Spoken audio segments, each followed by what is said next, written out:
I gotta stop coming into videos like this, my goodness. Don't worry, once I hone these skills, it's gonna be a smooth in and out transition. Anyway, it's your boy Glenn coming to you for the win. Yep, and I'm back with another video for you guys. This time, we're gonna talk about the things that flight attendants hate from their passengers on the plane. Cue the intro.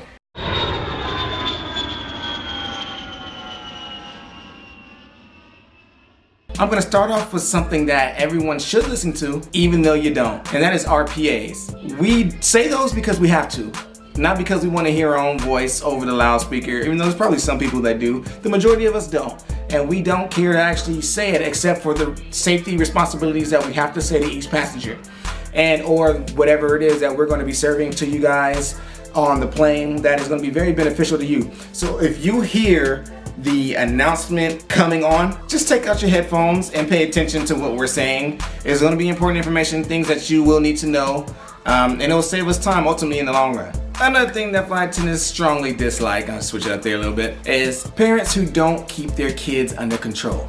And now I'm not saying the parents that don't try to keep it under control. I'm talking about the parents who know they have kids who are a little rowdy and they don't try to do anything to calm them down or keep them in their seat or keep them occupied in some other ways, thus causing the flight attendants to become the child's parent on that flight to try to keep them under control. You know, I don't think that's fair because we already have a lot of work to do. Now we have to deal with parenting for the child, in which you, as the parent, should have done. Now that adds more work for us, and other passengers complain, which is not a good thing when you're stuck on a plane for however long the flight is in that little confined tube. And no one wants to hear, you know, the crying and the running around and being rowdy and the feet kicking on the back of the chairs. No, parents, teach some home training and teach your kids how to act in public. And if they don't have it down quite yet, because I understand some might be in the age where they're, you know, 1 or 2 and they don't have it yet, at least try to console your child. Don't just sit there and let them go crazy. Oh my goodness. Bags, bags, bags, bags, bags, bags, bag, bag, bags, bag, bag, bag, bag, bag, bag, bag, bag, bag, bags, bags. Calm down, boy. The weird shaped bags that don't fit in the overhead bins, or if your bag is just too big for the overhead bin, check it. In majority of the airports, there's this little thing that shows if this bag will be able to fit in the overhead bins. If yours doesn't, go ahead and check it. If you have to pay for your checked bags, go ahead and bring it through security majority of the time. If you check it at the gate, it'll be free to go to your destination majority of the time. I can't speak for all airlines. But if you know you have a weird shaped bag that won't fit in an overhead bin, or your bag, or you pack a little too much for your carry-on and it's not gonna fit, if you know that ahead of time, just check it. Or else flight attendants are gonna have to do this whole struggle to try to get it inside, or move things around and play Tetris with it, things that delay the boarding process, in which is really important for us to get out on time. So we don't want to delay the boarding process. We just want to get you in your seat, big rollerboard carry-ons on top, smaller bags underneath the seat, and let's keep things moving. All right, thank you. And since we're still on the topic of bags, do not ask a flight attendant to lift your bags, period. If you packed it, you need to make sure that you can lift it. It is not in our job duties to lift the bags for you for a few reasons, and I'm gonna give you a couple here, just a couple. One, we can't be lifting bags for everybody. You know what I'm saying? We do a lot of flights and there's 200 people on the plane. On every flight, you think we have time or strength or energy to make sure people are getting in their seats, do the pre-departure service, and lift people's bags? Like, no, we don't have time or energy to do all that. And for 2, if we get hurt lifting your bag, we will get nothing for it. Are we on the job? Yes, but we are not supposed to lift your bag, so we'll get in trouble. We won't get in trouble, but we won't get anything as far as compensation for our injuries if it's regarding lifting your bags. So like I said, if you can't lift it once you packed it, then check it, or else we will check it for you. So once again, don't ask little flight attendants to lift the bags for you, period. Another thing that we flight attendants do not particularly care for are the people who are a little too needy. Now, obviously, if you need something, we have no problem getting it for you. If you need another something or another 2 things, we'll get it. But every time we walk by, you're stopping us in the middle of us doing something, whether we're still doing the beverage service and we haven't gotten to the other 159 passengers and you're still asking for refill number 3. No, like, you gotta chill. We have a long plane, lots of people to serve. We can't be just trying to be catering to you. If you've gotten your drink and snack, just wait until we finish service. We'll come by, we'll ask for seconds, we'll do all those things, or ring the call light button, and we'll get to you in a timely manner. But just don't be too needy. Don't do it. Please don't do it. Woo, this one right here is a big one, all right? Would you like anyone coming to your job, no matter where you work, and just start touching you, you know, poking you, tugging at your shirt? You say, don't do it.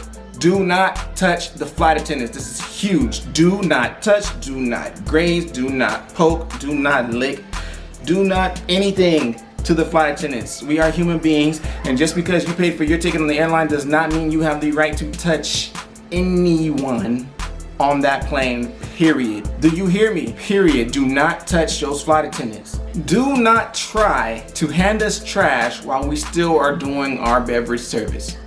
This is important because everything on that cart that we have is clean and it's good to go to hand out to passengers. Do not try to hand us trash while we're doing a service. Do not put your trash on our cart while we're pushing it, because that's not where it belongs. We come through the cabin 2 or 3 times every 30 minutes to an hour trying to pick up trash. That's the time we do it. So if you have trash, just hold on to it for a little longer, just a little longer, so we can come on and pick that up. Oh snaps, the restroom. Okay, this is quite a bit to go into this one, all right? So some things, some pet peeves that we have regarding the restrooms are the people who are some of the first to get on the plane, and then you want to go straight to the restroom. Why? First of all, these bathrooms on the planes are a lot smaller, not much space. They're definitely a lot nastier than the ones in the concourse. So during that whole time while you're waiting for the plane to land and come in, or while you're waiting for the gate agent to say, okay, we're gonna restart boarding, there's restrooms within 30 feet of every gate that you can go to. Use those. Those are much bigger, those are much cleaner, there's much space, much more space. You know, it doesn't stink, it's stuff like that. Go use those before you come on the plane. And just come on now. It makes more sense. It's better for hygiene purposes. And especially if you have to go number 2, we don't want you to be one of the first ones on the plane and you go into the bathroom right by the boarding door and you go stink it up. And then everyone else that's coming on the plane behind you have to smell that for the rest of the boarding process. Not to mention that we as the flight attendants have to stand up there and greet people coming through that door. So we have to stand there and bear what you just bust down on the plane. All right, we don't want to deal with that. Continuing with restrooms, this one's a little more funnier. Read the bathroom door on how to open it. Like, you guys, you look at it, but you're not really looking at it. There is a sign on each bathroom door that says push or pull and how the bathroom works. On every single one, it has that. So with that being said, take your time and read it. If you're over there jimmying, you know, we sit there and laugh at y'all for a few little moments before we decide to help you. And it's sad, but it's true, because it's funny, because we're like, it says push right there on the door, but you're still trying to pull a little thing, and you guys always go to the ashtrays and pull that out, and some of you guys break them. Yes, you do. It's like, come on, just take your time for a second, read the door, open it, and go in.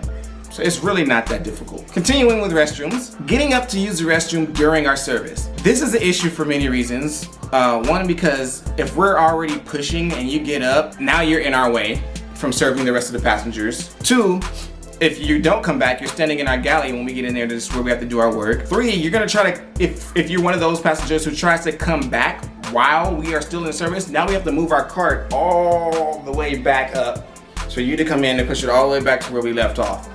And that's just an inconvenience for everyone, because now we're delaying service from some people. Depending on how long the flight is, that can really, some people may not get something because of that one little action. So just be courteous and considerate of other people. If you have to use the restroom, do it before we start our service, because there is a period of time when the seatbelt is off before we get our carts ready and go into the aisles. Go then, or just hold it for a little bit longer until after. Or if you do have to get up, go ahead and use it and just kind of stay in the back until we're finished. And just try not to crowd the galley or the other working flight attendants that may have to go back and forth into the galley. Another thing with this restroom, getting up to use the restroom while the seatbelt sign is on, mainly during our final approach and or when we have landed. These are times that you are legally supposed to be sitting in your seats for your safety. When we land, when we're on final ascent, final approach, and we're landing, you need to be in your seat, period. It's not safe You don't know how the winds are trailing as we get closer to the ground. You don't know when exactly we're gonna hit the ground. All of that, you need to be in your seat. Do not get in the restroom, get up to go to the restroom as we're in our final approach. If you see the flight attendant sitting down, that's a key indication that you need to be sitting down with your seatbelt fastened. Same thing that goes for when we are on the ground landing and we're heading to the gate. Is FAA regulation that you need to be seated with your seatbelt fastened at that time. And if which you decide to get up and use the restroom while we're on the ground, we are required to notify the captain, and they have to stop the plane completely from moving until everyone is in their seat with their seatbelt securely fastened. So if you want to delay everyone on their planes missing their connection flights, then go ahead and do that, but I wouldn't suggest it. Another thing that we strongly don't like, I'm getting further from the word hate, but you know, I don't like saying it, but it's true. We don't like it. We don't like it at all. When people blame the flight attendant for everything. You know, when you blame the flight attendant for the plane being late, you blame the flight attendant for the flight being delayed, you blame the flight attendant for a flight being canceled, you blame the flight attendant for the temperature being too hot or too cold, or you blame the flight attendant for turbulence as if we're out there rocking the plane ourselves. It's like, majority of these things, we as flight attendants don't have any control over, okay? I just wanna make sure you guys hear me. We do not have control over the majority of these things that you guys are complaining about. Therefore, we have to take it just kinda like how you guys have to take it. So there's nothing that we can do about it the majority of the time. The only thing that we can do is call a captain for the temperature, but if someone wants it a little warmer, we tell them to warm it up. If someone else wants it a little colder, we tell them to turn it down. You know, now y'all just had a battle. One of y'all gonna be hot, one of y'all gonna be cold. We tried our best, but we can't please everyone, you know, with their temperatures. If we have extra blankets, we'll definitely hand those out for you if you're a little cold, but if someone's running too hot, what do? I mean, you know what I'm saying? Like, come on. And I just want to add in there, because this is huge nowadays, because you know we're more privileged than anything nowadays. If the internet is down or the in-flight entertainment is not working, take a nap, talk to your neighbor, read a book, go to sleep, play games on your phone, do something. You don't have to cry about everything. It's a plane. And things are not going to always work electronically. The plane's job is to get you from point A to point B. Our job is to get you from point A to point B safely. You know what I'm saying? So we're not there to be your caregivers. So just think about that next time you get on the plane. Another thing that we strongly dislike is when passengers stay in our workspace, the galley, a little too long. Coming back there for a quick chat or a quick question, that's perfectly fine. That's okay. We'll take care of you.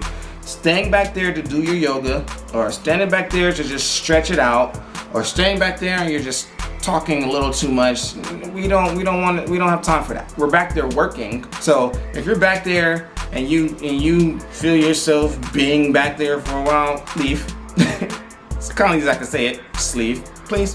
Thank you. Another pet peeve, going back to this service thing, is not removing your headphones while we are asking you questions. This one is like huge. How do you expect for us to get your attention or to hear what you want if you have your headphones plugged in the whole time when we're trying to talk to you? If we're there and we gotta go like this, like hello, we can't say excuse me because you have your headphones in and you're into the screen and you're at the window, we can't touch you, and people at the aisle and in the middle seat are sleeping. How do you think you were gonna get your attention? If you see us coming down with the carts, be prepared with what you want and remove your headphones when we're talking to you. Don't be rude, please. Another thing that we don't like, people, leave your shoes on the plane, please. Just for hygienic reasons. You know, a lot of people, flight attendants, they don't really like germs too much, even though we live and work in an environment in which there's plenty of it. If you can, leave your shoes on the plane, and if you have to take your shoes off to let your feet breathe a little bit, leave your socks on. And don't be putting your feet on the seats, and don't be putting your feet on the bulkhead and on the TV screen. Don't be using your feet to scroll on the TV screen. I saw a clip of that. Don't do that. Especially do not walk on the plane in your bare feet and then go into the restroom where there's been all types of bodily juices on the floor.